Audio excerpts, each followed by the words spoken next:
ಎಲ್ರಿಗೂ ನಮಸ್ತೆ. ನಾನು ಜಯಶ್ರೀ ತುಮಕೂರಿಂದ.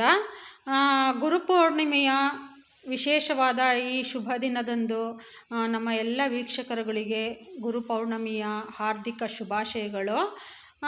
ನಾವು ಹೈಸ್ಕೂಲ್ನಲ್ಲಿ ದಿನನಿತ್ಯ ಕೂಡ ಒಂದು ಪ್ರಾರ್ಥನೆಯನ್ನು ಹಾಡ್ತಾ ಇದ್ವಿ. ಮೊದಲಿಗೆ ನಾನು ಆ ಪ್ರಾರ್ಥನೆಯನ್ನು ಇವತ್ತು ನಿಮ್ಮ ಜೊತೆ ನಾನು ಕೂಡ ಮತ್ತೆ ಹೇಳ್ತಾ ಇದ್ದೀನಿ.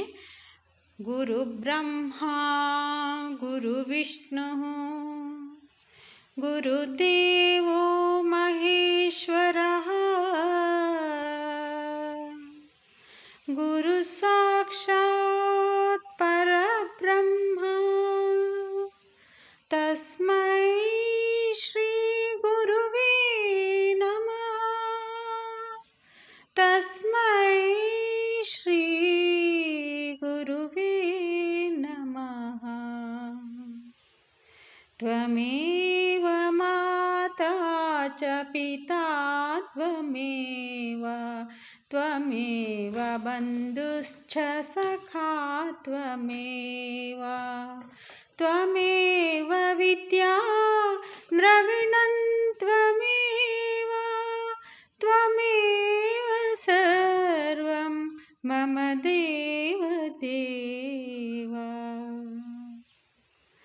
ಸರ್ವೇ ಚ ಸುಖಿನಃ ಸಂತು ಸರ್ವೇ ಸಂತು ನಿರಾಮಯಾಃ ಸರ್ವೇ ಭದ್ರಾಣಿ ಪಶ್ಯಂತು ಸರ್ವೇ ಜನಾಃ ಸುಖಿನೋ ಭವಂತು. ಅಸತೋ ಮಾ ಸದ್ಗಮಯ ತಮಸೋ ಮಾ ಜ್ಯೋತಿರ್ಗಮಯ ಮೃತ್ಯೋರ್ಮಾ ಅಮೃತಂಗಮಯ. ಓಂ ಶಾಂತಿ ಶಾಂತಿ ಶಾಂತಿ. ನಾವು ಈ ಪ್ರಾರ್ಥನೆಯನ್ನು ದಿನನಿತ್ಯ ನಾವು ಹೈಸ್ಕೂಲ್ 3 ವರ್ಷ ಕೂಡ ಪ್ರತಿನಿತ್ಯ ಹಾಡ್ತಾ ಇದ್ವಿ. ನಾನು ಈ ಸಂದರ್ಭದಲ್ಲಿ ನಮ್ಮ ಗುರು ಬ್ರಹ್ಮ ಗುರು ವಿಷ್ಣು ಗುರುವೇ ಮಹೇಶ್ವರ ಈ ಪ್ರಾರ್ಥನೆಯನ್ನು ಇವತ್ತು ನಿಮ್ಮ ಜೊತೆ ಕೂಡ ನಾನು ಹೇಳಬೇಕು ಅನ್ನಿಸ್ತು. ಹಾಗಾಗಿ ಇವತ್ತು ನಾನು ನಿಮ್ಮ ಜೊತೆ ಶೇರ್ ಮಾಡ್ಕೊಂಡಿದ್ದೀನಿ. ಗುರುವಿಗೆ ಕುಲವಿಲ್ಲ. ಗುರು ಎಂದರೆ ಅವರೇ ಗುರುಕುಲ. ದೇವರ ನಂತರ ಗುರುವಲ್ಲ, ಗುರುವೇ ದೇವರು. ಮತ್ತು ಗುರುರೋಭ್ಯರ್ಚನೇನ ಸಾಕ್ಷಾತ್ ಅಭ್ಯರ್ಚಿತಾಃ ಶಿವಾಃ ಅಂತ ಅಂದ್ಬಿಟ್ಟು ಒಂದು ಮಂತ್ರ ಇದೆ. ಅದು ಏನಪ್ಪ ಅಂದರೆ, ಗುರು ಎಂದರೆ ಪ್ರತ್ಯಕ್ಷ ಮಹಾದೇವ. ಗುರುವನ್ನು ಪೂಜಿಸಿದರೆ ಸಾಕ್ಷಾತ್ ಶಿವನನ್ನೇ ಪೂಜಿಸಿದ ಹಾಗೆ ಅಂತ ಹೇಳ್ತಾರೆ.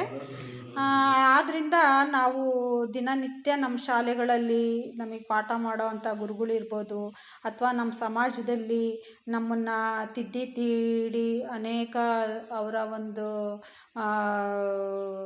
ಏನು ಅವರು ಬೋಧನೆ ಮಾಡ್ತಾರೆ ಆ ಗುರುಗಳಿರ್ಬೋದು, ಅವ್ರಿಗೆ ಕೂಡ ನಾವು ಇವತ್ತು ಒಂದು ನೆನೆಸ್ಕೊಂಡು ಅವ್ರಿಗೆ ಒಂದು ನಾವು ನಮಸ್ಕಾರಗಳನ್ನು ಖಂಡಿತ ಈ ಸಮಯದಲ್ಲಿ ನಾವು ಹೇಳಬೇಕಾಗುತ್ತೆ. ಗುರು ಎಂದರೆ ಪ್ರೇರಣೆ, ಕರುಣೆ, ಗುರುತಿಸುವಿಕೆ, ಗುರಿ ತಲುಪಿಸುವಿಕೆ.